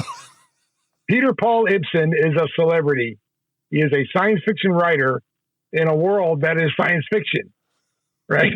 So his stories are set in the future of their present day, and the hardened space veterans all laugh at him because of his, he has teleportation is how they move around the galaxy instead of spaceships. And they said, that's ridiculous. So, but of course, 500 years in the past, flying around the galaxy in spaceships is ridiculous, so science fiction is what it is. He wants to tell more grounded stories. So he wants firsthand information. And like Steven said, he is actually dating and going to marry the daughter of a high-ranking minister in the government. And they used the political pressure to get him to catch a ride on a ship. And they put him on McClane's ship because McClane is a bit of a celebrity now because the many times that he saved the Earth already. And they give him the most boring mission ever. They're supposed to go out into space and look for spores that possibly could have brought life to other planets. So all they have to do is find meteorites and just scoop them up and hope there's a spore on board the meteor. So the writer comes on board the ship. As I would have done as a writer, I would have read everything about that ship that I could have and memorized the floor plan so I would know my way around. I would be book smart as opposed to experience smart. And of course, with his connections, he was able to get the secret documents of the whole thing. You got the secret plans on what the ship really looks like. Yes. So the men on board immediately take a distrust or a dislike to him, but the women are captivated by him because he's a celebrity and he's kind of handsome and he's a charmer. And McClane actually relieves both of them of duty and says, you can go to the break room and, chit chat all you want while we look for these spores. So Ibsen's dream is to pilot a shuttle all by himself. And McClane says, absolutely not. Mario will go with you. And he says, that's not the point. I want to do it on my own. Just put me on the beam. They have a radar beam, and nothing can possibly go wrong. Famous last words. In the stupidest move of stupid moves, McClane lets him on a shuttle just to get rid of him, just to get him out of his hair for an hour. And sure enough, everything goes wrong. And Ibsen crash lands on the planet Mura, which is a penal colony, but it's sort of like Australia, where they just took the people that just don't fit in and they stick them on Mura and let them to their own devices. Supply ship goes there once every 6 months. It's automated and there's no communication with. They're dumped there and you're on your own. Well, they don't want to stay on, the people on Mura don't want to stay on Mura anymore. And they get Ibsen to send out a distress call, fully knowing that the Orion is going to come. And the Orion is a top of the line spaceship brand, it's completely updated. So they'll have a ship as good as any in the fleet, which harkens to Star Trek Wrath of Khan, where Khan is basically on a penal colony and he wants to get his hands on a starship, which is as good as any in the fleet. So I thought that was pretty clever. I'm sure the writers of Wrath of Khan never saw this episode of Raumpatrouille. So, all right, they put Ibsen in a chair and they tell him to cooperate. And he at first does cooperate, but then he realizes what's going to happen. They're going to kidnap and possibly kill the crew of the Orion. So he stops talking. And then they start torturing him, which reminded me, I got a flashback of when I was a boy. There was an Outer Limits episode called Nightmare, where Earth astronauts are captured by aliens. And in one of the scenes, a very young Martin Sheen, the actor, is one of the astronauts. And he's strapped in a chair, and the alien is interrogating him. And I was just a small boy when I saw it. I was under 10. And it just terrified me. The whole episode I was so scared. I was shaking by the end of the episode. My brother, who's a little bit older than me, actually had to talk me down. And you got to remember, it's just a TV show. It's just guys with rubber masks on. It's not real. But that reminded me when they were torturing Ibsen, and the bad guy is standing over him while he's strapped down to this chair, and it's all black and white. And they really know how to shoot black and white, by using shades and tones of light and all that. And it really had me remembering when I was a boy. So they did a good job there with that one. Ibsen gives up the information, and the Orion comes down, and the crew is immediately captured. And they're separated, where the men go into one cell and the women go into another cell. And McClane is going to be interrogated and tortured. And in classic supervillain monologue, the bad guy gives up his entire plan. He tells him the whole plan, which McClane says, rightly so. Well, you can't let me go now. I'm finished. So why should I cooperate with you? And he says, well, I have the rest of your crew hostage. So then they cut over to the cells where Helga and Tamara, who usually butt heads, but now they're in a situation where they're the only two women on a planet full of men. And Helga is really concerned what's going to happen to them. And Tamara's a little tougher. But the fun thing is that they come up with a plan. Whereas the men are just sitting in their cell. Helga and Tamara come up with a plan to escape, and they affect their escape. So while the bad guy is interrogating McClane, his crew has already taken care of 9/10 of the problem and gotten themselves out of trouble, which is really cool because it's not usually, a lot of stories, there's one hero and he or she does everything. Whereas in this show, everybody's competent. Everybody on that ship is competent. There's no bungler Mario could be considered the comedy relief, but he does, when it's time to do his job, he does his job. With this episode, one of the things I want to talk about where they do the torture and the way I love the filming and the staging of that room, because the way they set it up with the main bad guy, coming like on a balcony thing, or overlooking, has the window, he's looking down at what's going on, and they show it from his point of view several times, but it gives the vastness of space to this area and how you were just isolated there. All these men are around you, and it's very intimidating if you were in the chair. And I like the torture device that was set up with it, and you can see the difference between McClane and the writer, where the writer breaks pretty much right away once they start the torture thing, and McClane never breaks. And no, he's made of sterner stuff. And you're right. He gets rescued, which I love it. Like you said, they rotate the crew around who's doing what in different episodes, and each person through the series has heroic moments.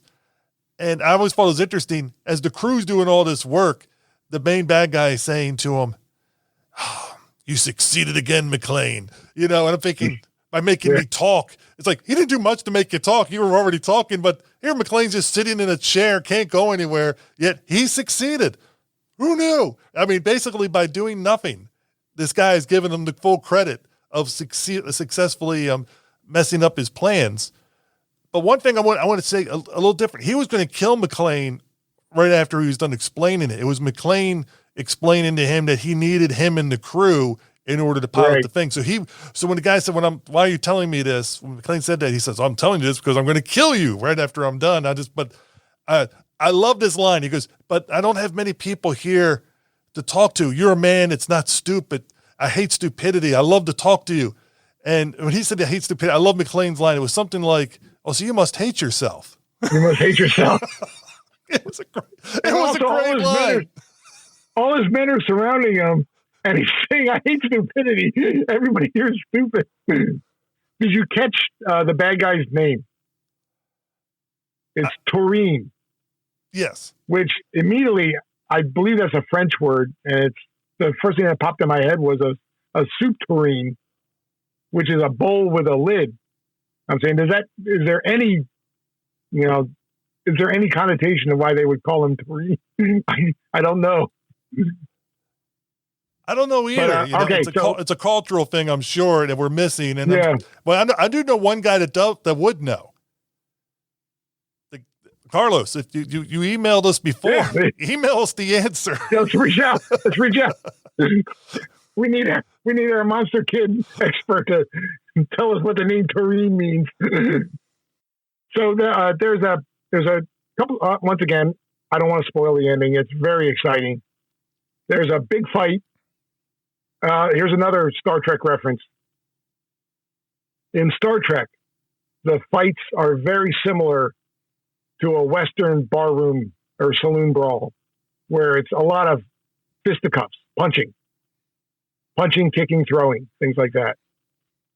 In Space Patrol, there's a big fight, and it's judo. The women are able to just, take care of the men that are attacking them by using judo throws and using the opponent's size against them. There's a lot of judo chops thrown, palm strikes, elbow strikes, things like that. So now we fast forward in Deep Space Nine, Star Trek Deep Space Nine. They did an episode where they went back in time to the Trouble with Tribbles episode of the original Star Trek. And the Deep Space Nine crewmen actually get involved in the big barroom fight on the space station. Whereas the original Enterprise crewmen are throwing their haymakers and rabbit punches. And Bashir and Chief O'Brien are using their advanced Starfleet martial arts with their palm strikes and elbow strikes and stuff like that. And Bashir actually throws a old style punch and hurts his hand. He's seen shaking his hand off because it hurts to throw a punch like that. Why don't you do it the scientific way? So that was a neat callback. Of course, in the 60s, all the American stuntmen were fully trained on how to do a Western barroom fight. So they just resort to type whenever they needed to do a fist fight in Star Trek.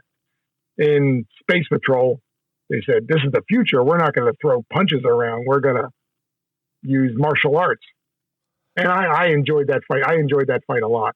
The greatest line was McClane puts on the coup de grace on one of the bad guys, and he says, "Greeting from the crew of the Orion," and he lets him have it with a judo chop. What I love about this episode, besides the things that you mentioned, and I said a little bit, this is the most humorous episode. And one of the ongoing jokes is the minister is worried because they can't get a hold of the ship. They haven't been able to get a hold of the ship for like a week. And he keeps saying, what do I tell my daughter? What do I tell my daughter? Here's the minister. And he's worried about, how am I going to let her know what I haven't got a hold of him and what's going on? It's this running joke throughout the episode about, which has a nice funny ending. And I don't want to spoil the end part of it, but it's just the humor, as I already talked about with the lines that McClane is saying. This one is great because it has the action. It's got a nice plot, as you already walked through, but it has more humorous elements in it. And scary elements. That torture scene was intimidating. Yeah.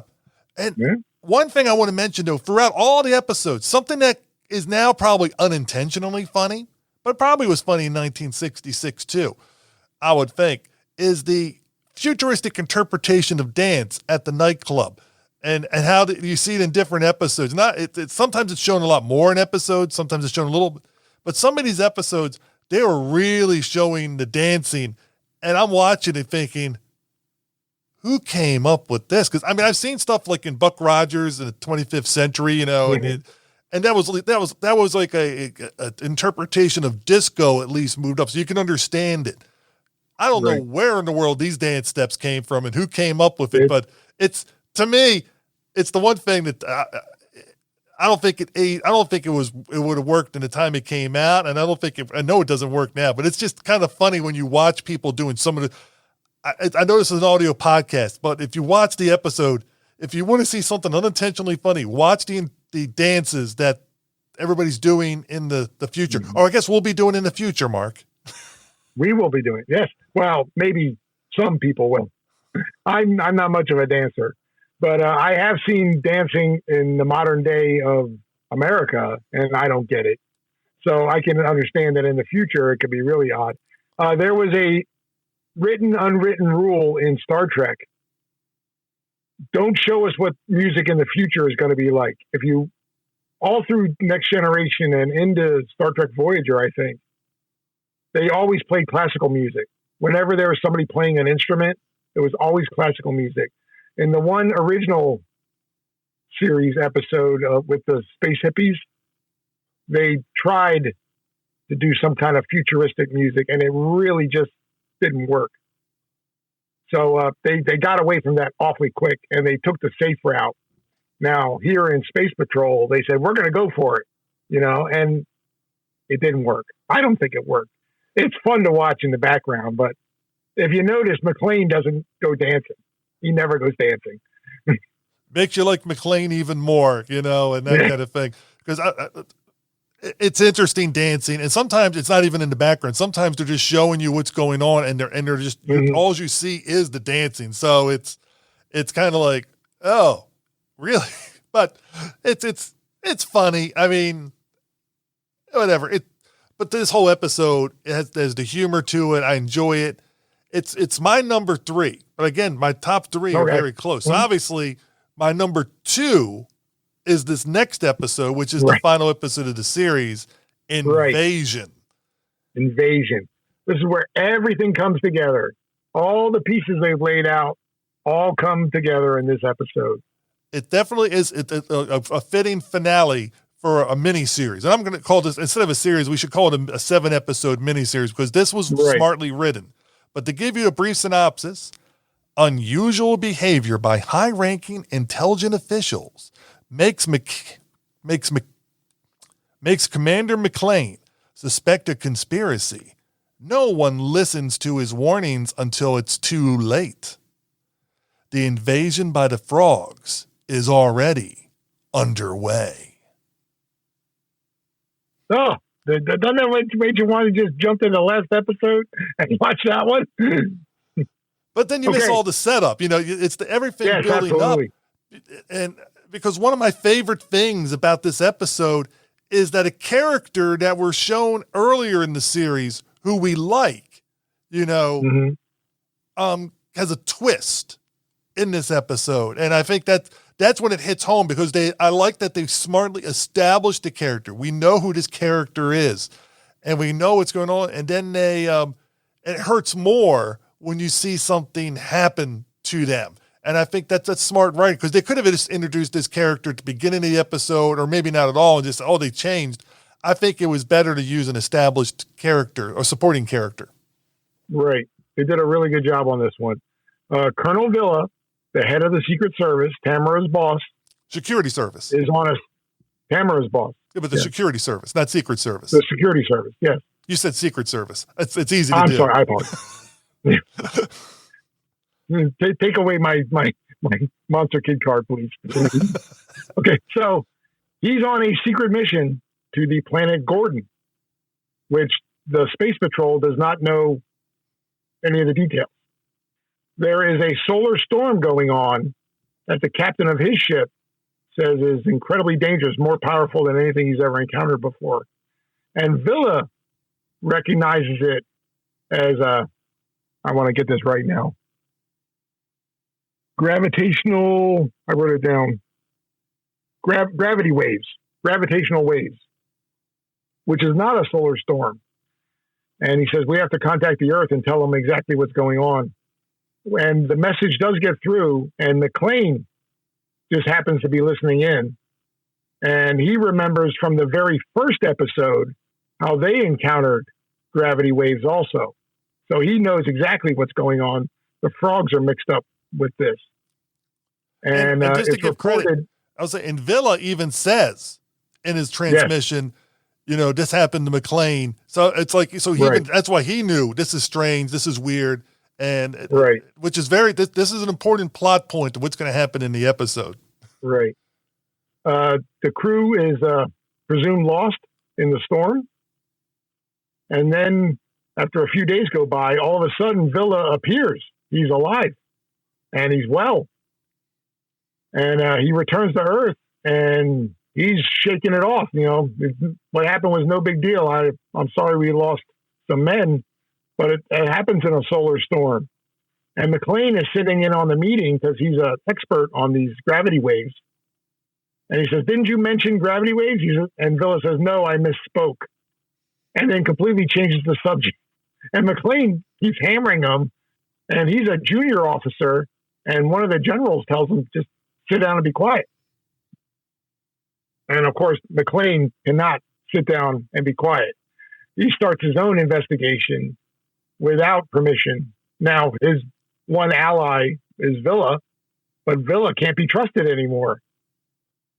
So he tries to get Tamara to set up a meeting, and he's going to flat out ask, "I want to take my ship to Planet Gordon and see what's going on for myself." And if Villa says no, I know there's something bad going on. If he says yes, then everything's okay.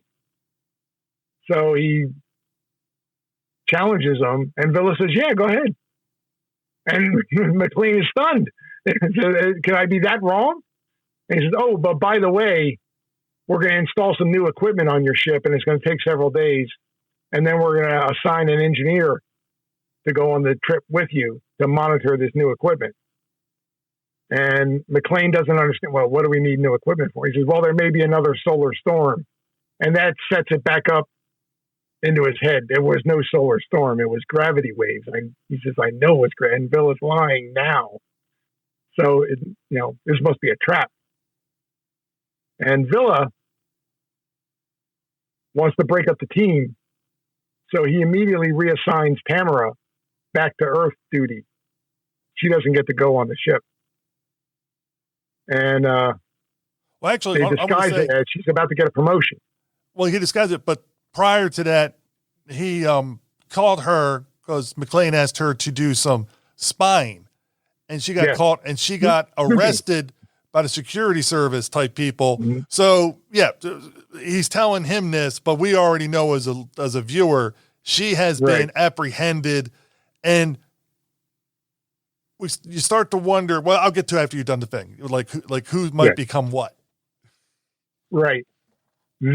All of a sudden orders start to happen of ships being redirected to different bases, and some bases are told to stand down.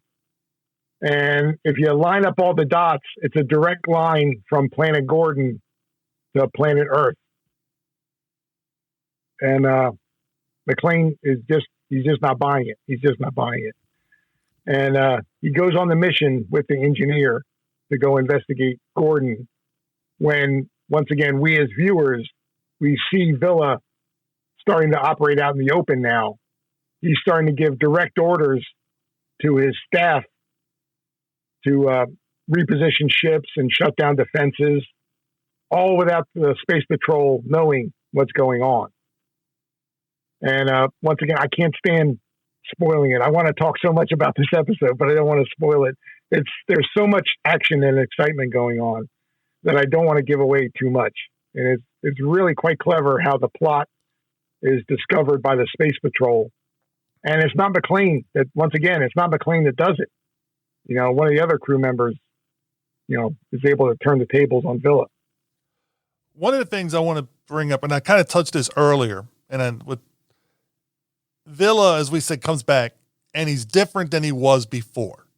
Right. And I don't think spoiling too much to say that, when he as Planet Gordon, he became a changed man through possible alien technology. And now you start to wonder, okay, so who now on planet Earth is one of them, trying to help the frogs do their invasion, and who's actually with us? And is it possible for them to change anybody while they're still on the planet, or can it only happen elsewhere? You don't know this. You find it out as the episode goes on, but you don't know. So then it starts to make you wonder. And I was wondering, where are they going to go in this path where Tamara, would she get altered or would she stay the same? And the only way to find out is to watch the episode, because is there a happy ending for everybody? Does everybody survive? This is the final episode. We all know with final episodes, Anything goes. So it can go totally down to the crapper for a lot of people. In the first season of Star Trek The Next Generation, in my opinion, it was a very rough season. It was very uneven. Their best episode was one called Conspiracy, where Captain Picard finds out that high-ranking members of Starfleet are giving strange orders, moving starships, from their original orbits to different areas of space. And when he has Data look into the Starfleet movements, it turns out there's a corridor being opened up straight from this alien planet right to Earth, where there are no starships in the way. And I'm saying, boy, where have I seen that story before? So, of course, I saw the Next Gen episode back in the 80s. And I just saw this one a few years ago when I discovered this show. And I said, man, this story really rings similar to the Next Gen episode, Conspiracy. And high-ranking officers in Starfleet are being taken over and doing things that they would not normally do. I really caught that one. I said, boy, you can't keep a good story down, can you? If it works, and of course, I don't blame the American producers and writers or whatever stealing from it, because, well, they're like, well, how many people in America are going to know about this episode over here in Germany? Well, so we don't know. We don't know that they ever saw this one. It could be just a guy thought of that independently. It could be. I'm going to give credit that a lot of people that write the science fiction are good science fiction fans and probably were somewhat aware, especially because this had novelizations and so on. So there was a good chance that there could have been an influence. Again, it could have been independent, but considering we're talking about an episode that came out, like 20 years later, there's a good chance that over that 20-year period that whoever was writing or coming up with the idea might have had that, remembered they saw it somewhere else or read it somewhere else and decided to go with it. So who knows what came from. The good thing is it's good story, and that's the key thing. Like something I've said many times, I know you said it, all 7 episodes are well written. They intertwine together. Yes, I would love there would have been more episodes than the 7. I'm sure there's a lot of fans of this series out there that wishes there were more.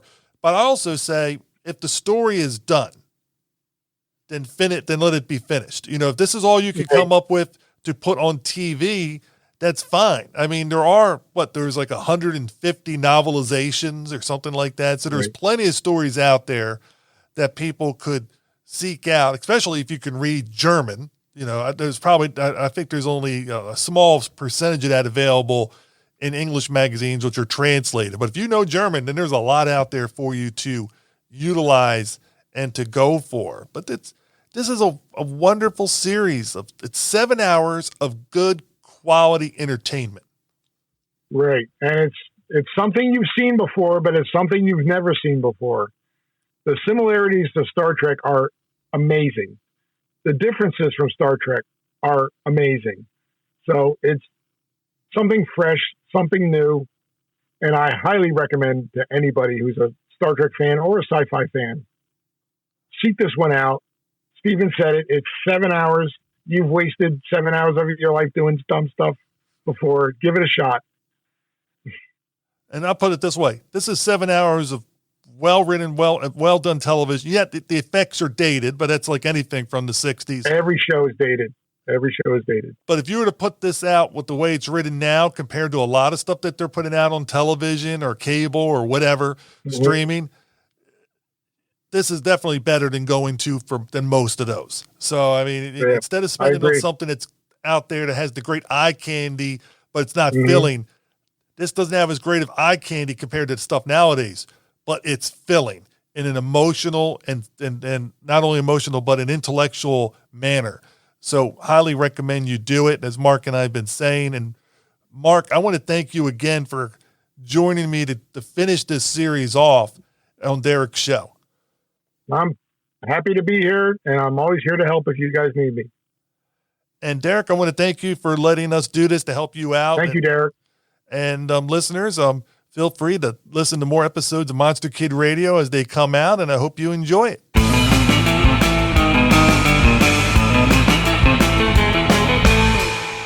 That brings us to the end of this episode of Monster Kid Radio. Thanks for listening, everybody. Really, I appreciate it. I wouldn't be doing the podcast if not for your support. And by support, I mean just by downloading the show and checking it out. You can also support the show by sharing the show with your friends, online or in person. You active on social media? Let people know about Monster Kid Radio. Post about it on X or Facebook, or hop on over to our Reddit or our Discord and try to get involved with conversations or start conversations over there. You can also help support the show through Patreon at patreon.com/monsterkidradio. It's not free for us to do the podcast. There are some charges involved in making sure the show can go on, and Patreon usually covers that. So if you can help support us through Patreon, we really appreciate that, of course. Head over to monsterkidradio.net to learn everything you need to know about the podcast. Everything's there, all those links that I talked about, plus our Amazon affiliate link. If you're going to do any shopping on Amazon, please consider using that Amazon affiliate button. It looks like the side view of Frankenstein's monster with a big Amazon A in the middle of it. Just click on that. It'll take you over to Amazon, and you can shop as normal. It's not going to cost you any extra. We just get like a penny or two off the top, and it helps us out quite a bit. So thank you for supporting Monster Kid Radio in all the ways that you do.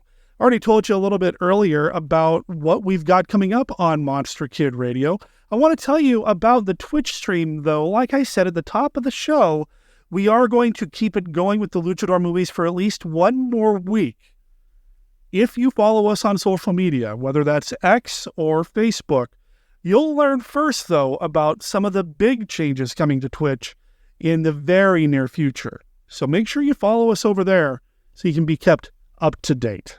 Monster Kid Radio is a Team Death production. All original content of Monster Kid Radio is licensed under a Creative Commons Attribution, Non-Commercial, No Derivatives 4.0 Unported license. You can learn more about Team Death or other projects like Death Designs, Mail Order Zombie, Monster Kid Writer, and more at www.teamdeath.com. Remember, death is spelled D-E-T-H. That's teamdeath.com. Please rate and review Monster Kid Radio wherever you download your favorite podcasts. Attack of the Psycho Tiki is copyright 2024 Tiki Bombs. They are a surf band based out of Germany. They're really cool. You can check them out over on Bandcamp at tikibombs.bandcamp.com. Check out their album Blood Surf. Also, you can find them on Instagram at the Tiki Bombs. Check them out. Let them know that Monster Kid Radio sent you. My name's Derek Kim Cook. I'll talk to everybody next week. Ciao. Attack of the Psycho Tiki.